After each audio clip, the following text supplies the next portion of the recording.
Okay, Ron. Okay, can you hear me, everybody? I'm sure that, yes, I'm sure they can. They're all on mute. Okay. Well, good evening, ladies and gentlemen.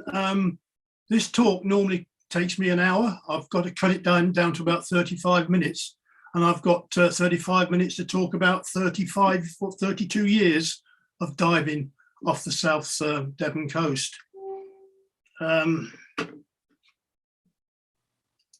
Right.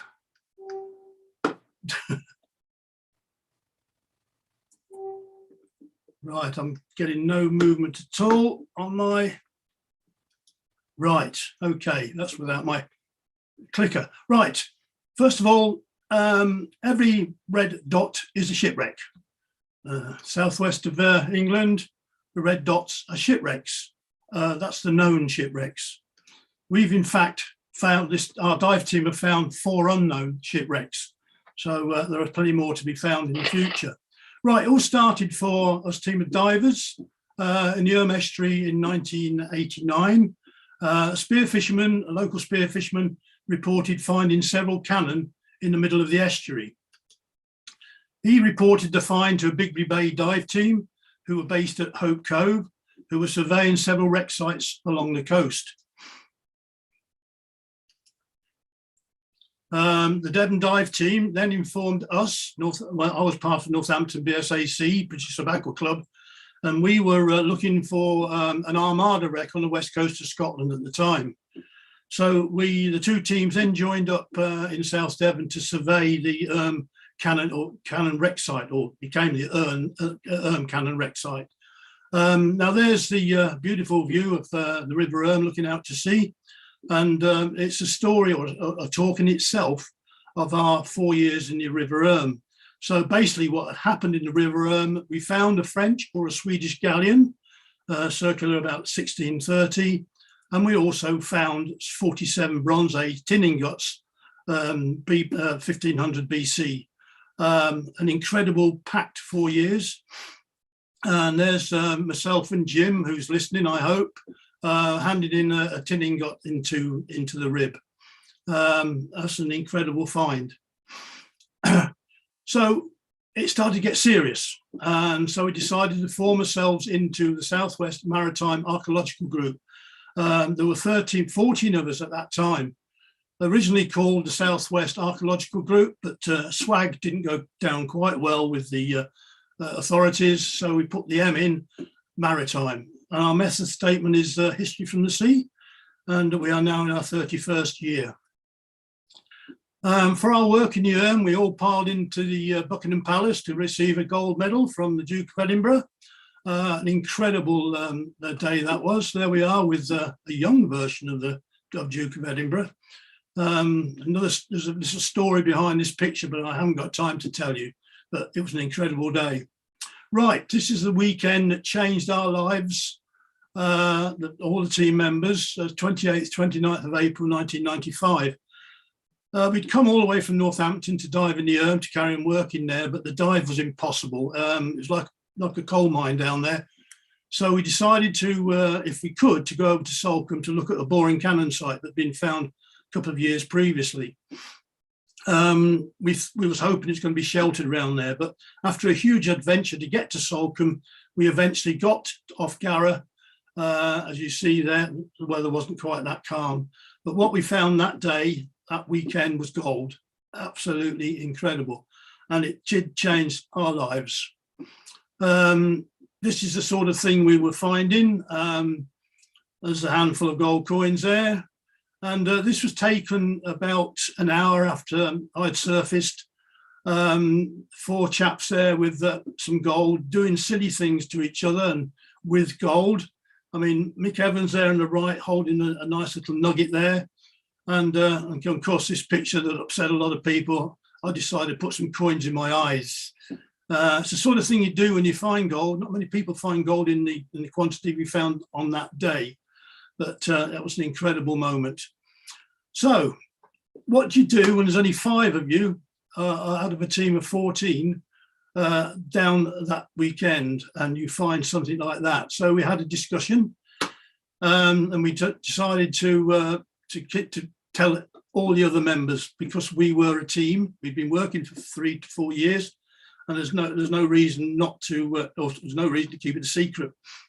Incidentally, this picture was taken by the bottom left gentleman there, Dave Illingworth, the Hope Cove Coast Guard, whose wife came out with some sandwiches for him in her boat, and she managed to get this picture of that particular day. Yes, so the adventure took off. And Jim, who's listening, he's in the middle of the picture there. We were discussing what to do about it all, about this huge find that we'd made. I can tell you right now, one of those coins was a possibility worth hundreds of thousands of pounds, but we didn't know that at the time. We're only just finding out in recent months and years of the value of what we'd found. But anyway, we go back to 95, and there we go, discussing the future. Right, every dive bought up coins and jewellery. And what have we found? Well, we'd found Islamic coins, full, half and quarter dinar coins. We've also found lots of jewellery. The jewellery had been cut up in parts of the jewellery, and the stones taken out. And we also found, as you see in the bottom right, in the middle there is a large ingot, which is a man's large finger. So we realised what they were doing. They were melting the gold, forming in sand an impression and pouring in molten gold and sharing it out. You can see at the bottom left of the gold of the ingots there, a man's fingernail there. But this is what we think that we're up to. But anyway, this is a continuation for 2 more years, raising more coins, gold, Moroccan jewellery, pewter, pottery, and other objects. In fact, gold was becoming quite boring. We were looking for some identification of what we'd found. Incidentally, that picture there is one of the divers there in the kind of water you can get off the South Devon coast. We also found this lovely clay pipe. This was brought up by a man and wife team, and she'd found it underneath a large anchor, and it's a clay pipe, beautiful condition, Dutch Baroque clay pipe, circa 1630 to 1640. That is now in the British Museum. We also found this merchant seal. You can clearly see an M, a reversed R, and a T, and a diamond. Now, a merchant seal is, if you can look back at your history projects at school or whatever, well, they used to seal letters with red wax, and that merchant seal used to put the impression in the wax to donate the owner of the letter. We also found close by a pewter bowl, also with an M and an R and a crown. So we thought, brilliant, we should be able to find out who the owner of the wreck is, or the captain. But no, all records pertaining to merchant seals and pewter bowls were destroyed in the Great Fire of London in 1666. So unless there's somebody out there now who's watching this can help us in identifying this seal and the pewter bowl, we're going to struggle to find out what that wreck is out of Yarra. Right, British Museum, 1997. We couldn't keep it secret any longer. The receiver of wreck told us to work away there and tell nobody, and carry on working until we have to announce it. Now, that is a talk in itself. It takes me an hour to talk about just the gold wreck. Anyway, the press had a field day. This was the Daily Mail, and this is the Daily Telegraph. Nice write-up there. And this is the press conference at the British Museum. And again, it's another little story I could tell, but I haven't got the time. But we were all, a little gang of us were standing there talking away. Then this chap came up with an American accent and asked if he could speak to somebody regarding the coins. And we said, no, not really. We said, why? And he's on behalf of an American collector, he was prepared to offer us the sum of $2.25 million for the collection. So rather strange sort of question to ask us in the BM when we had to abide by British law. But looking back now, the guy knew exactly what he was doing. He knew exactly the value of what we'd found. Right, eventually we had to sell the collection to the British Museum for just under £100,000. Now shared between 13, 14 of us, it's not a lot because we put a lot of work into, a lot of effort and finances into finding what we what we were doing. Now the British Museum had the collection, then in various years they put the collection together and displayed it like that. Well, I think the top one was the first year. The next one down is probably 2 years, 3 years later. And now if you go up to the Money Gallery at the top of the BM, you'll see a small collection from our rec, getting smaller every year. I think it's still there. I'm not sure. Jim was the last one there and took these photographs. And if you stand at this display cabinet and look behind you, oh no, it's not there. Oh, I'll show you later on. Right, anyway, this is the British Museum official photograph of some of our collections. There's a pewter bowl, big sounding weight, a fish, coins, bit of jewellery. There's the merchant seal. And you'll see a bit of pottery there, a bit of Dutch Delft, I think it's Delft pottery. And we seem to think this was a very, very large pot which contained one man's share of the gold. Because as I'll mention at the end, it doesn't rest with what we've already found. There is more down there. And a little twisted bracelet there was put in with the 17th century stuff. And it turned out that's not 17th century stuff. That is Bronze Age. That's the BM for you. Right, what is the wreck? Now, conclusions to date, which is to 2016, we haven't gone any further than that in identifying the wreck. It's either a Barbary pirate vessel, which was quite a popular theory, and it's a very romantic one, or it's a Dutch merchantman. Now, we know the Barbary pirates terrorised the South Devon, Cornish and the Southern Irish coasts in the 1600s, and they took away prisoners, hostages back to Morocco and sold them off or required ransoms for them. So that is a possibility. Dutch merchant vessel, well, we found a few Dutch pieces on board.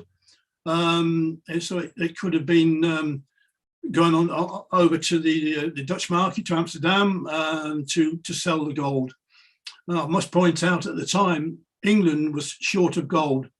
They were fighting lots of wars and they'd run out of gold reserves, and they sent merchant ships over to the Mediterranean to loot. So this is a possibility. Right, where are we? Right, we didn't know at the time in 1995 that a Bronze Age artifacts were found, pig's nose there, and more sands, discovered by a team of university divers in 1979. We were blown out the Erm, decided to look at a boring cannon site, which happened to be bang alongside or just further out to sea of the Bronze Age site. But forget about the Bronze Age, we didn't care. We've got a 17th century site and we were finding gold, so we carried on. The cannon site, as we called it then, or the gold wreck, was then protected under the UK's Protections of Wrecks Act 1973, and that was our third protection order given for us. And in the meantime, more and more discoveries were being made, but one find was certainly not from the 17th century. Believe you me, for a team of amateur divers who normally go around knocking hell out of iron wrecks and other things all over the British Isles, this is something else. Anyway, this came up. This is a Palstave axe head, Bronze Age. So we started then to put together ideas and thoughts, and then we learnt about the Moor Sands site, which is about a quarter of a mile away towards Moor Sands. So after that axe head, we started to find more Palstave axe heads, swords, rapiers, and as I say there, more axe heads. Then in 2005, it just got better. Again, this is another story. I haven't got time to tell it, but I can remember that day I found a sword, thought I was clever, boasting about or winding everybody up that I'd got something, but I'm not telling you. And then they said, right, okay, Ron, well, just hold your hand out, close your eyes. And my mate, Mickey Kitely, put this in my hand, a beautiful Bronze Age bracelet, exactly how it was found, clean as that. And it was weighed quite a lot as well. And that basically, that was game, set and match or checkmate to me, to my rapier. That's the sort of way we acted with one another. It was the just joy of finding things and winding each other up. Right. Going on from that and the next year, we were surveying around the area, the 17th century area, into this the Bronze Age area, and we found one of the divers came up with this in his little bag. At the bottom is a part of a rapier, and then 4 pieces of gold. On the left-hand side was this beautiful bracelet, and of course the band there, the circular band, and a thinner band, and a twisted piece of gold there. I think what we thought then, because of other things we found in that area, it was probably a goldsmith's toolbox. But this little bracelet there is something else. A bit of a closer look at it there. Beautiful twisted bracelet, and believe it or not, it's soldered. We're talking about the Bronze Age, and when you see the size of it here, this is the second one we found. There's a man's fingernail. That is how tiny they were or are. Now, there's only 2 ever been found in the country. One in the world. One in a tomb in Wales, and another one in a tomb in northern France. And we come along and find 2 on the seabed. Obviously, still being studied by the BM. Now, this is Ben Roberts said about the bracelets that they are extremely rare and represent the pinnacle of early gold working. Brilliant. And there's an X-ray from the British Museum. See how perfect it is, with a little hole punched in the end. We don't know why they did that. And you can see the solder at the end there. Right, typical shot of the seabed off of Garra. And if you see some round boulders there, they are what has turned out to be river washed stones, not from this area, but from northern France, an estuary in northern France. So clearly we've got ballast stones from a Bronze Age wreck. And just down there on the right-hand side is a modern brick. And what we were finding bricks everywhere. By then we'd got fairly good metal detectors, and they were picking up the bricks, and we were digging them up and putting them to one side. So down there it looked like a brickyard. And then whilst we were searching other areas, we found more bricks, and then we found a very large pile of bricks, and then an anchor chain the other side. We followed the anchor chain and we came across a winch, and the winch was upside down, and underneath the winch was this piece of pottery. And on this pottery is Alf.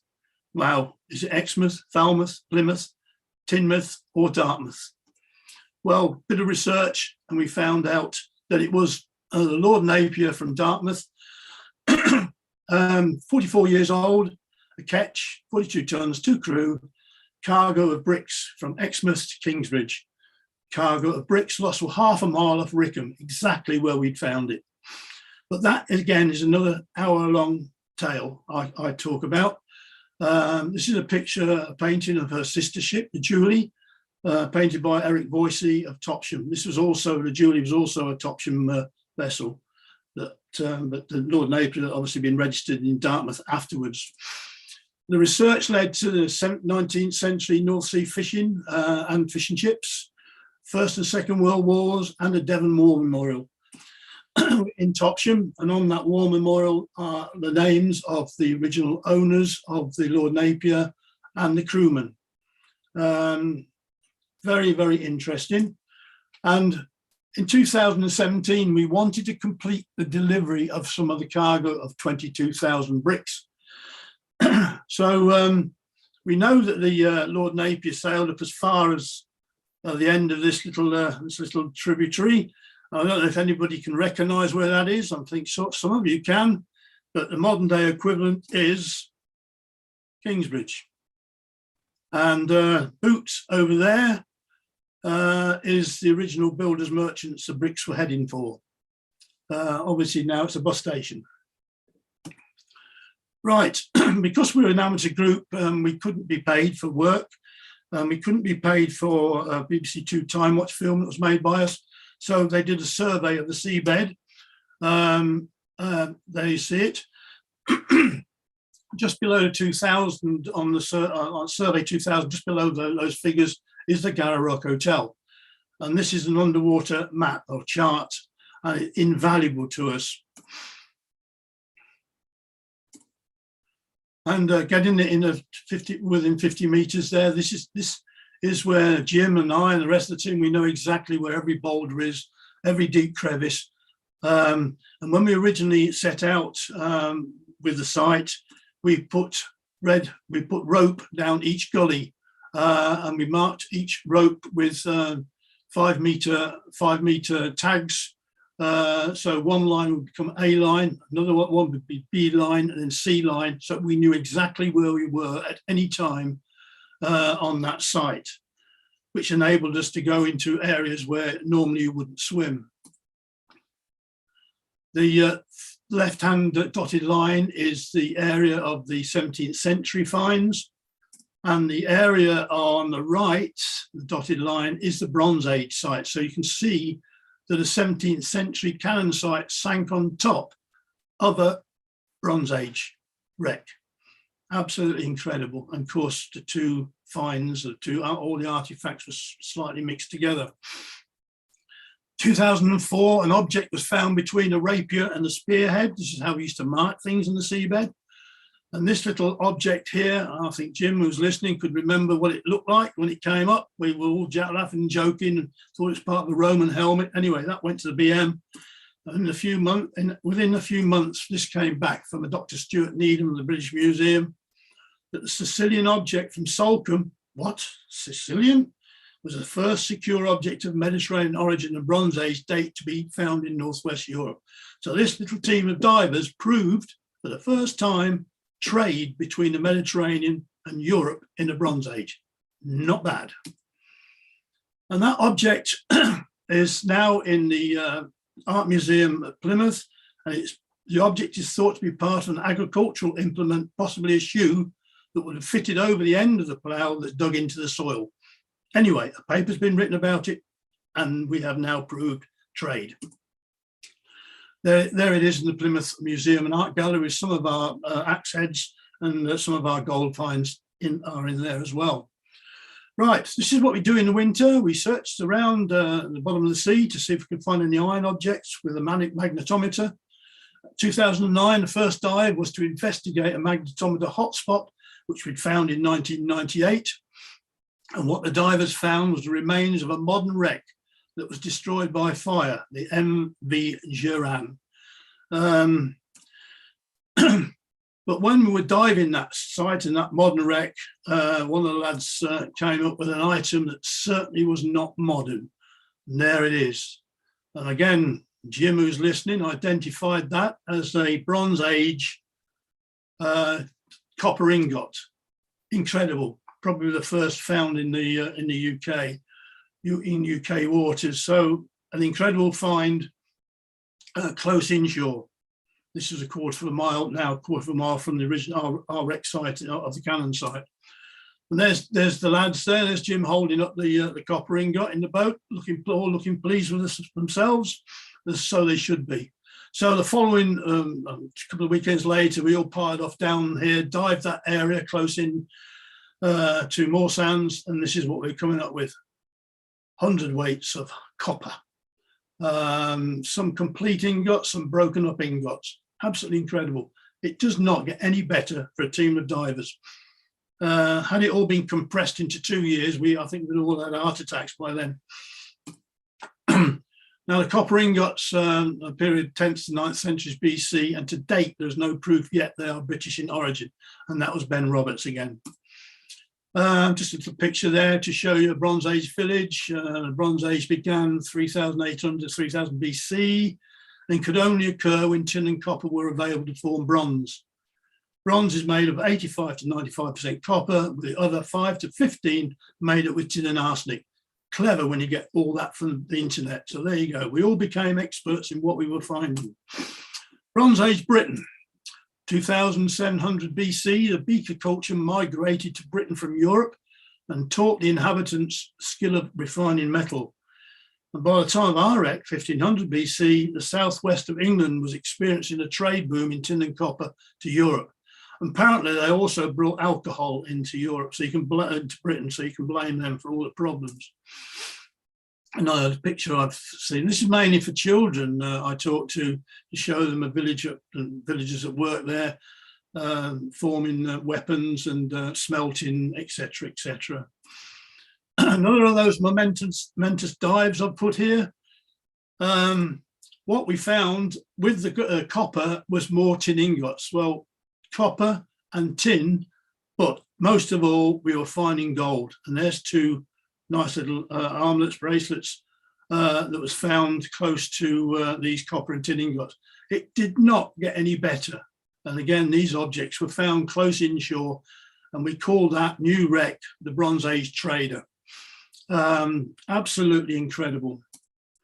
Right, the tin ingots that we found off of Prawle Sands, the only tin ingots found in Europe outside of the Eastern Mediterranean, plus the ones we found in the Estuary of the same period. And this heavy one, which I'm holding there, one of the lads brought up, had been sitting on a rock for 3,500 years. Can you imagine? That was heavy, believe you me. That's tin, pure tin. Bronze Age gold. Well, one of the lads, this camera for the first time, was trying it out. What did he come across? That underneath the rock, a nice little gold armlet. And when I tell you the cost of that, the price of that, £10,000. The reason why, because we know a Welsh museum just bought one for £10,000. We found quite a lot. There's two more of them. And if you notice on the left-hand one, there's a copper tint there, and that was obviously touching a copper ingot. So it did take on a bit of a tarnish from the copper ingot. Apart from that, gold is gold, never gets mucky. Right, Diver's Dream. Oh, Dave Dunkley comes up with that beautiful, beautiful rapier, that sword rather, not rapier. And then a few weeks later, Andy Elliott comes up with a beautiful rapier. Incredible. And fortunately enough, we had a nice camera there to take that shot. This is the sword that David brought up there, and possible Ewart phase, Bronze Age, 1100 to 900 BC. And it was still sharp. And if you go to the BM and if you got the 17th century display cabinet resting on your legs, and turn around, you're looking at some more of our finds on the opposite the display stands in the money gallery. So that's not bad, is it? I mean, yeah, an amateur group, and of course the explanation of who found it, where they found it, which was us, is on the bottom there, written on the bottom. Right. Now, this is how we stand now. It probably makes more sense to you if you see this slide. 1979 Moor Sands site found by university students in blue. The two protected areas, that means nobody's allowed to dive in those circles. The one on the left is the 17th century Bronze Age and the 17th century cannon wreck, and also the Bronze Age wreck of 3,500 years, two wrecks close together. The big one on the right, that's the Moor Sands protected site, 17th century site there, the Bronze Age site there, and the new site we found in recent years is there. And we think the yellow and the blue are one wreck. Again, we've got to find out more about that, or other divers will in the future piece those puzzles together. So that's the position in 2014 and the position now. Right. I could ask questions of myself. What's happening in the Mediterranean at the time of our wrecks? I've got to hurry this. I haven't got much time left. Time of the Salcombe wrecks. Tutankhamun ruled Egypt. The Trojan Wars were being fought. Pyramids were being built. And the Phoenicians were trading into the Atlantic. And we think that this is how our stuff got up to the south of England from the Mediterranean in a boat like this, ocean going definitely. And Stonehenge was just 500 years old. Right, valuation day at the British Museum again. This is the Bronze Age valuation. They wanted to put it collectively on tables just to see what we'd found in total. And there we are, absolutely incredible. And this was a hell of a mixture. Beautiful, beautiful. I wasn't there. I think Jim was there, and it was. And I think even the British Museum was staggered by the amount that we'd found. Now, this is a statement by Ben Roberts. Salcombe Bronze Age wrecks are now considered to be the most important maritime discovery of that era in the world, and that is just off Salcombe. Now, the future onwards, to 2022 onwards, we've got to do further searches of the two Bronze Age sites. The British Museum want us to go there and look around to get more, find more bits and pieces for them to play with. Now, this has put the cat among the pigeons. About 3 years ago, we decided to pop in to see Roger Tucker to get permission to do some metal detecting on their land near our sites. And he did mention to us that 30 years previously he'd found this on the beach off of Prawle.